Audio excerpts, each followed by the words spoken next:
மார்க்கெட்லயே premium quality அதுவும் affordable பிரைஸ்ல உங்க டாய்லெட்டை சுத்தம் பண்ண ஒரே choice Bison toilet cleaner just 79 ரூபாய் மட்டுமே. Welcome to imperfect show finance. நிஃப்டியை பொறுத்த வரைக்கும் 353 புள்ளிகள் சரிஞ்சு 25,632 முடிவடைஞ்சிருக்கு. சென்செக்ஸை பொறுத்த வரைக்கும் 1065 புள்ளிகள் சரிஞ்சு 82,180 முடிஞ்சிருக்கு. இந்த சரிவு வரும் நாட்களில் அதிகரிக்குமா அப்படிங்கிறத நம்ம பொருளாதார விமர்சகர் நாகப்பன் சார் கிட்ட பேசலாம் வாங்க. சார் வணக்கம். வணக்கம் சிபி. முதல்ல வாழ்த்துக்கள். இல்ல வாழ்த்து சொல்றதா இல்ல வருத்தப்படுறதா? வருத்தம் தான் சார் படணும். ஒரு விஷயத்தை வெற்றிகரமா ஒரு மாதிரி தலை தப்பிச்சது தம்பரம் புண்ணியங்கிற மாதிரி ஓட்டியாச்சு. இன்னும் அதை நினைச்சு சந்தோஷப்படுறதா இல்ல இன்னும் 3 வருஷம் இருக்கேன்னு கவலையா இருக்குதா? இப்ப 1 வருஷம் நடந்தது நமக்கு தெரியும் சார், போதுன்னு நமக்கு தெரியாது. அதனாலதான் திக்கு திக்கு திக்குன்னு இருக்கு. நிச்சயமா. ஏன்னா மேப்பே மாறுதே, உலக மேப்பே அப்பப்ப மாத்திக்கிட்டு இருக்காரு. வேறு சில நாடுகள் எல்லாம் இப்ப சேர்த்து போட்டிருக்கதா கேள்வி. அதேதான் சார். கிரீன்லாண்டு அமெரிக்காவோட தான் மாறிடுச்சு. அது கூட பரவாயில்ல, கனடாவில சேருங்கன்னு சொல்லி ரெக்வஸ்ட் தான் வச்சாரு. இப்ப கனடா மேலயும் வந்து யூஎஸ் கொடி வந்து அடிச்சுட்டாரு அவரு. இந்த குழந்தைகளும் போட்டு விளையாடுவாங்கல்ல சார், இது எனக்கு இது உனக்கு அப்படின்னு.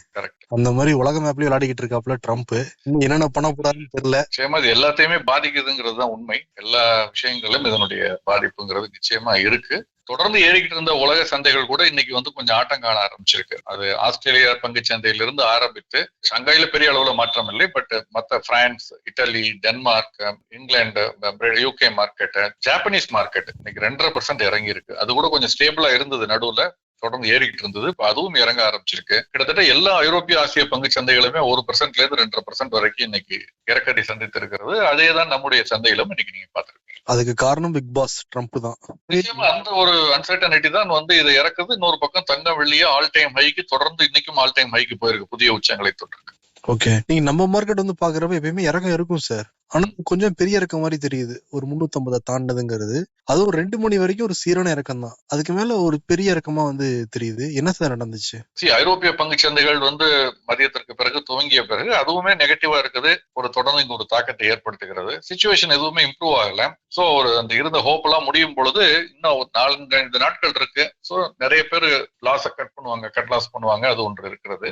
அதனாலதான் இன்னைக்கு பாத்தீங்கன்னா சென்செக்ஸ்ல ஒரே ஒரு பங்கு HDFC பங்கு மட்டும் ஒரு சின்ன ஏற்றத்துல அது இந்த ரிசல்ட்ஸ் வந்தது பார்த்திருப்பீங்க நேற்று. அதனால அது கொஞ்சம் பெட்டரா இருக்கு. மற்ற எல்லா 29 பங்குகளும் இன்னைக்கு இறக்கத்துல. இது ஒரு பரவலான இறக்கம்னு சொல்லலாம். நிப்டி எடுத்துக்கிட்டீங்கன்னா கூட 3 பங்கு மட்டும் தான் ஏற்றத்துல, அதுவும் சின்ன ஏற்றம் தான். 47 பங்குகள் வந்து இன்னைக்கு இறக்கத்துலதான் முடிவடைஞ்சிருக்கு. டாக்டர் ரெட்டிஸ் லேப், HDFC வங்கி, டாடா கன்சியூமர், இது 3 மட்டும் சின்ன ஏற்றத்துல. Tata consumer, HDFC bank, doctor Reddy தவிர பாக்கி 47 பங்குகள் வந்து இன்னைக்கு இறக்கத்துல. அது மட்டும் இல்ல, மொத்த சந்தையில பாத்தீங்கன்னா அட்வான்ஸ் டிக்ளைன் பார்த்தா அட்வான்ஸை விட டிக்ளைன் வந்து 5 மடங்கு இருக்கு. 52 வார ஹையை விட 52 வார லோ அந்த பாத்தீங்கன்னா கிட்டத்தட்ட 10 மடங்கு 9 மடங்குக்கு மேல இருக்குது. அப்பர் சர்க்கியூட் தொட்ட பங்குகளை விட லோயர் சர்க்கியூட் தொட்ட பங்குகளுடைய எண்ணிக்கை 4 மடங்கு கிட்ட இருக்கு. 3.5 மடங்கு 4 மடங்கு கிட்ட இருக்கு. சோ பிராடர் மார்க்கெட் எடுத்துக்கிட்டீங்கன்னா நிப்டி 50 மட்டுமல்ல, நெக்ஸ்ட் 50, அப்புறம் நிப்டி 100, 200, 500 எல்லாமே இறக்கத்துல, கணிசமான இறக்கத்துல இன்னைக்கு 1.5%, 1.25%. In fact mid cap 50, mid cap 100 2%, 2.25% இறங்கி இருக்கு. ஸ்மால் கேப்பும் 2.25% மேல இறங்கி இருக்கு. எல்லா செக்டாருமே டவுனு. சோ நேத்து முந்தா நாள் போன வாரமாவது நம்ம வந்து பேசிக்கிட்டு இருந்தோம், ஓரிரு பங்குகளுடைய இறக்கம் தான் சந்தையில குறியீட்டை இறங்குவது போல காட்டுகிறது. ஆனால் பிராடர் மார்க்கெட்ல இறக்கம் இருக்குங்கிறத பார்த்தோம். பட் குறியீட்டினுடைய இறக்கத்துக்கு ஓரிரு பங்குகள் தான் காரணமா இருந்தது. அந்த சிச்சுவேஷன் இப்ப கம்ப்ளீட்டா மாறி இருக்கு. இன்னைக்கு வாரத்தினுடைய துவக்கத்திலே பாத்தீங்கன்னா வந்து எல்லா பங்குகளும் across the board, large cap, mid cap, small cap, குறிப்பாக மிட் கேப், ஸ்மால் கேப் அதிகமா இறங்கி இருக்குங்கிறத மறுப்பதற்கு இல்லை. கிளியர் ஒரு ட்ரெண்ட் ரிவர்சல் மாதிரி தான் எனக்கு தெரிகிறது. இப்போதைக்கு கொஞ்சம் வீக்னஸ் நோக்கி தான் நாம் போய் கொண்டிருக்கிறோம். சார், இதே வேகத்துல போனோம் பியர் மார்க்கெட்டுக்குள்ள போயிருவோமா சார்? நம்ம பியர் மார்க்கெட்டுங்கிறது எந்த புள்ளியில இருந்து ஆரம்பிக்குது, எந்த பாயிண்ட்ல இருந்து நம்ம சொல்லலாம்?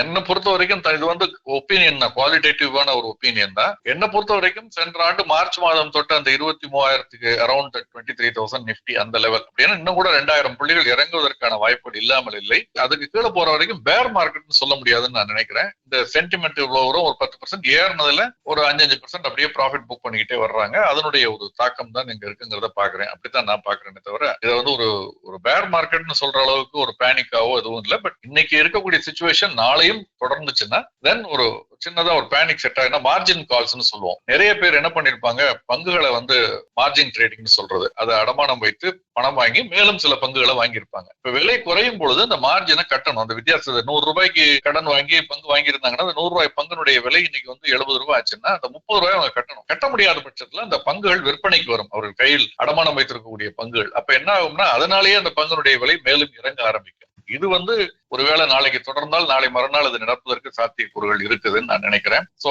நாளை மறுநாள் ரொம்ப குரூஷியலான ஒரு காலகட்டத்தை நோக்கி நம்ம போய்கிட்டு இருக்கோம் தற்காலிகமாக பங்குச்சந்தையை பொறுத்த வரைக்கும். நேத்து சொன்னீங்க சார் 25,300-400 ஒரு சப்போர்ட் இருக்கு அப்படின்னு, அது கீழே இறங்கி இருக்கு. ஆமா, அடுத்த சப்போர்ட்ங்கிறது எவ்வளவு சார் இருக்கு? நிச்சயமா வந்து ஐ திங்க் இது வந்து கொஞ்சம் ப்ராடர் தான் சொல்லணும். 24,600 தான் அடுத்த சப்போர்ட் நான் பாக்குறேன். பட் 600-650 லெவல்ல 800 ஒரு மைனர் சப்போர்ட் இருக்கு 24,800. பட் 24,600 வந்தாலும் நான் ஆச்சரியப்பட மாட்டேன். இப்போ மார்க்கெட் தொடர்ந்து இறங்கிக்கிட்டு இருக்க முதலீட்டாளர்கள் என்ன சார் பண்ணணும்? மேலும் முதலீடு பண்ணலாமா இல்ல குளோபல் சிச்சுவேஷன் பார்த்துட்டு நிதானமா முடிவெடுக்கலாமா? இல்ல ரெண்டு விஷயம். நீண்ட கால முதலீட்டாளர்கள் நல்ல தரமான பங்குகள் ஒரு வாய்ப்பு அளிக்கும் பொழுது எந்த விதமான நியாயமான காரணமும் இல்லாமல் இதனால இறங்குதுன்னா அது நம்ம தொடர்ந்து அந்த சிஸ்டமேட்டிக் இன்வெஸ்ட்மெண்ட் பிளான் SIP முறையில முதலீடு செய்து கொண்டிருப்பதுதான் நல்லது இந்தியாவை பொறுத்தவரை. ஷார்ட் டேர்ம் ட்ரேடர்ஸுக்கு வேற அவங்க வந்து ஸ்டாப் லாஸ் வச்சு ட்ரேட் பண்ண போறாங்க, அவர்களுக்கு நம்ம எந்த ஆலோசனையும் சொல்ல வேண்டியது இல்லை. ஆனால் கவனமா இருக்கணும். ஏன்னா அந்த ஸ்டாப் லாஸ் ஹிட் ஆகாம அதை விட தாண்டி கீழே போறதுக்கும் வாய்ப்புகள் இருக்கு அடுத்த சில நாட்கள். சோ அதையும் நம்ம கவனத்துல வச்சுக்கணும், கவனமா இருக்கணும். பட் நீண்டகால முதலீட்டாளர்கள் நல்ல குவாலிட்டி ஸ்டாக்ஸ்ல கவலைப்படல. ஆனால் அந்த குவாலிட்டி இல்லாம தவறா மாட்டிக்கிட்டேன் பிடிவாதமா அது கொஞ்சம் 1 ரூபாய் அது ஏறினா தான் விற்பேன்னு காத்திருக்காமல் அதுல சிறிய நஷ்டம் இருந்தா கூட இன்னைக்கு தேதிக்கு வித்துட்டு பணத்தை கையில வச்சுக்கிறது நல்லது. நான் முதலீடு செய்வதற்கான நல்ல வாய்ப்புகள் வந்து வரக்கூடிய காலங்கள்ல கிடைக்கும் நான் நினைக்கிறேன். அடுத்து கமாடிட்டி மார்க்கெட். இப்ப பங்குச்சந்தை உலகம் முழுக்க இறங்கிட்டு இருக்கிறதுனாலதான் திருப்பி ஏறிட்டு இருக்குங்களா கோல்டு சில்வர்? நிச்சயமா. அதாவது ஒரு குளோபல் அன்சர்டனிட்டி ஒரு பக்கம், இன்னொரு பக்கம் வந்து அந்த மத்திய ரிசர்வ் வங்கிகள் எல்லாமே வந்து லிக்விடிட்டி இம்ப்ரூவ் பண்ணுவதற்கான நடவடிக்கைகளை இறங்கி பணப்புழக்கத்தை அதிகரிப்பதற்கு முயற்சி செய்கிறார்கள். அந்த பணம் வேறு பங்குச்சந்தையை நோக்கி முன்னால போய்கிட்டு இருந்தது, இப்ப போறதுக்கான ஒரு பயம் இருக்கு. அதனால அவர்கள் வந்து ஒரு ஸ்திரமான சொத்துன்னு நினைக்கக்கூடிய தங்கம் மற்றும் வெள்ளி, ஏன்னா இது சர்வதேச அங்கீகாரம் பெற்றது. நீங்க இந்தியாவில் இருக்கக்கூடிய ஒரு நாட்டை ஒரு இடத்தை கொண்டு போய் நீங்க அமெரிக்கால வைக்க முடியாது, அமெரிக்கால இருக்க இடத்தை இந்தியாவில வாங்குறது கஷ்டம். அதுக்கான நிறைய சட்டத்திட்டங்கள் இருக்கு. தங்கத்தை நீங்க ஒரு கையில் எடுத்துக்கிட்டு எங்க கொண்டு போனாலும் வித்து வாங்க முடியும் வெள்ளி. சோ அதை நோக்கி நகர்கிறத பாக்குறோம். அதனுடைய தாக்கம் தான் இன்னைக்கு பாத்தீங்கன்னா முன்னெப்போதும் இல்லாத ஒரு புதிய உச்சங்களை தங்கம் மற்றும் வெள்ளி வந்து முன்பேற வணிகத்துல MCX கமாடிட்டி சந்தையில பாத்தீங்கன்னா ஒரு புதிய உச்சத்தை தொட்டது. தங்கம் இன்னைக்கு வந்து பிப்ரவரி மாதம் 5ஆம் தேதி முதல்வடையக்கூடிய முன்பேற வணிக ஒப்பந்தம் இது வந்து ஒரு கட்டத்துல 1,52,500 தொட்டது. நீங்க மட்டும் ஒரு 3% கிட்ட ஏறி இருந்ததை நம்ம பார்த்தோம். அதே மாதிரி வெள்ளி எடுத்துக்கிட்டு பாத்தீங்கன்னா வந்து மார்ச் மாதம் 5ஆம் தேதி முதல்வடையக்கூடிய ஒப்பந்தம் 10,000 ரூபாய்க்கு மேல, இன்ஃபேக்ட் 3,27,000 தாண்டியும் வணிகம் நடந்தது ஒரு கட்டத்துல. கடைசியாக அதனுடைய ப்ரீவியஸ் க்ளோசிங் பாத்தீங்கன்னா 3,06,500. அதுல இருந்து 3,27,998 எவ்வளவு பெரிய ஒரு ஏற்றம் பாருங்க அங்க இருந்து. பட் இப்ப பேசிக்கொண்டிருக்கக்கூடிய மாலை நேரத்துல 3,20,000 தாண்டி வணிகம் நடந்துகிட்டு இருக்கு. நீங்க மட்டும் 10,000 ரூபாய்க்கு மேல ஏறி இருக்கு அப்படிங்கிறத பாக்குறோம். இரண்டுமே புதிய உச்சங்கள். காரணம் சர்வதேச சந்தையிலுமே இது ரெண்டுமே வந்து புதிய உச்சத்துல இருக்கு. தங்கம் $4,735 ஒரு 1.25% ஏறி இருக்கு. வெள்ளி $95 தாண்டி இருக்கிறது, 1% மேல ஏறி இருக்கு. சோ ரெண்டுமே வந்து ஒரு நல்ல ஹைல இருக்குது. At the same time copper வந்து அந்த முன்பு தொட்ட 6 நோக்கி போகல, இன்ஃபேக்ட் இறங்கி இருக்கு இன்னைக்கு 1%, $5.83. குரூடுமே அதே மாதிரி $59 மேல ஸ்டெடியா இருக்கு. பட் பெரிய மாற்றம் எதுவும் இல்லை. உள்ளூர் சந்தையில க்ரூட் வந்து ஸ்லைட்லி பெட்டரா இருக்குது.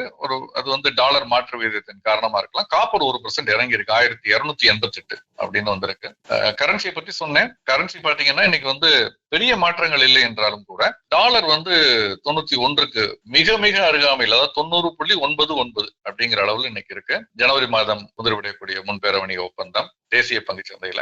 பிரிட்டிஷ் பவுண்ட் 122.53 இன்னைக்கு 53 பைசா ஏறி இருக்கு. அதே மாதிரி யூரோ இன்னைக்கு 80 பைசா ஏறி இருக்கு, 106.62. ஆனா ஜாப்பனீஸ் யென்ல பெரிய மாற்றம் இல்லை, ஒரு 5 பைசா இறங்கி இருக்கு, 57.80. பட் ஒட்டுமொத்தமாக பார்க்கையில வந்து பிரிட்டிஷ் பவுண்டும் சரி யூரோவும் சரி டாலர் கூட பாசிட்டிவா இருக்குது. ஆனால் US டாலர் இண்டெக்ஸ் வந்து ஸ்லைட்லி நெகட்டிவ், 99க்கு கீழே வந்திருக்குது. அப்ப ரூபாய் கொஞ்சம் வீக்கனா இருக்கிறதுக்கான அறிகுறியாக எனக்கு தெரிகிறது.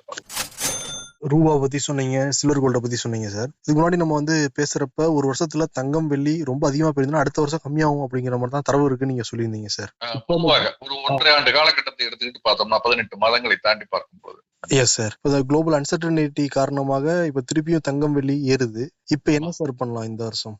நிச்சயமா இது வந்து ஒரு வழக்கமான ஏற்ற இறக்கங்கள்ல இருந்து முற்றிலும் மாறுபட்டது. எப்படி 2012 நடந்ததோ, 2008 நடந்ததோ, 1980 நடந்ததோ, அந்த மாதிரியான ஒரு மிகப்பெரிய ஒரு மேஜர் மூவ்மெண்ட் இப்ப கடந்த ஓராண்டுல நடந்திருக்கு. வெள்ளியை பொறுத்த வரைக்கும், தங்கத்தை பொறுத்த வரைக்கும் 1 ஆண்டு காலமாக. வெள்ளி ஓராண்டு இன்னும் முடியல, ஆனால் தங்கத்தை பொறுத்த வரைக்கும் 1 ஆண்டு காலமாக ஏறிக்கிட்டு இருக்கு. இது ரெண்டுக்குமே இந்த ஒரு மத்திய ரிசர்வ் வங்கிகள் இந்த முறை காரணம். பொதுவாக கடந்த காலங்கள்ல பாத்தீங்கன்னா மக்கள் வாங்குறாங்க, விற்கிறாங்க, மக்களுடைய தேவை, அந்த கன்சம்ஷன் காரணமாகத்தான் ஏற்ற இறக்கம்ங்கிறது இருந்தது. அது அட்வான்டேஜ் எடுத்துக்கிட்டு ஸ்பெகுலேட்டர்ஸ், ட்ரேடர்ஸ் அதுல இந்த ரேலியில ஜாயின் பண்ணிக்குவாங்க. ஆனால் இந்த முறை மத்திய ரிசர்வ் வங்கிகள் வந்து இந்த ஆட்டத்துல சேர்ந்திருக்காங்க. அவர்கள் வந்து அமெரிக்காவுக்கு அந்த ரிசர்வ் யூஎஸ் டாலர் ரிசர்வ், கூட யூரோப்பியன் யூனியன் என்ன பேசுறாங்க, $8 trillion அமெரிக்க பாண்ட் ட்ரெஷரி இது வச்சிருக்கோம் நாங்க முதலீடுகள், அதை வித்தோம்னா கம்ப்ளீட்டா அமெரிக்காவுக்கு ஒரு பெரிய நெகட்டிவான ஒரு விஷயமா இருக்கும், பொருளாதார ரீதியாக பெரிய தாக்கத்தை உண்டாக்கும், அது ஒரு வெப்பன் மாதிரி வச்சிருக்கோங்கிற மாதிரியான பேச்சுகள் எல்லாம் வருது. சோ அதை குறைக்கணும். அது வந்து அமெரிக்காவும் டபுள் எட்ஜ்டு ஸ்வர்ட், அமெரிக்காவும் அதை வேறு விதமா பயன்படுத்தலாம் இவர்களுக்கு எகென்ஸ்டா. சோ அதனால அது ரெண்டு தற்காத்துக் கொள்வதற்கு தங்கம் வெள்ளிங்கிறது ஒரு பெரிய ஒரு விஷயமா இருக்கு. இது ஒரு பக்கம். இன்னொரு பக்கம் இது மூன்றாவது பாத்தீங்கன்னா சில்வரை பொறுத்தவரையும் கிரீன் மெட்டல்ங்கிற ஒரு என்விரான்மெண்டல் ESG பாயிண்ட் ஆஃப் வியூல EV எல்லாம் நிறைய வர்றதுனால, சோலார் இதுக்கு மாறுறதுனால அதுக்கு ஒரு தேவை. இதெல்லாம் நம்ம பல முறை பேசியிருக்கோம். இதன் காரணமாக சோ இந்த மாற்றம்ங்கிறது பல ஆங்கிள் இந்த மாற்றம் வந்திருக்கிறதுனால இது வந்து போய்கிட்டு இருக்கு. இதுல ஸ்பெகுலேட்டர்ஸ் இதை பெரிய அளவுல அட்வான்டேஜ் எடுத்துக்கிட்டு பிளே பண்றாங்க. அதனாலதான் இந்த அதிவேக ஏற்ற இறக்கங்கள்லாம் அப்பப்ப இருக்குதுன்னு நம்ம பாக்குறோம். சோ கொஞ்சம் முதலீட்டாளர்களை பொறுத்தவரை இந்த காலகட்டத்துல நான் 5 லட்சம் ரூபாய் தங்கத்துல போன வருஷம் போட்டிருந்தேன், இந்த வருஷம் 10 லட்சம் ஆச்சுன்னா நான் என்னுடைய 5 லட்சத்தையும் முதல்ல எடுத்து பாதுகாப்பா வச்சுக்கிறது பெட்டர். தங்கத்தை வித்துருங்கன்னு நான் சொல்லல. 5 லட்சத்தை எடுக்கணும்னா என்ன பண்ணும், அந்த 5 லட்சம் மதிப்புள்ள தங்கத்தை விற்கணும். 10 லட்சத்தையும் வித்துருங்கன்னு நான் சொல்லல.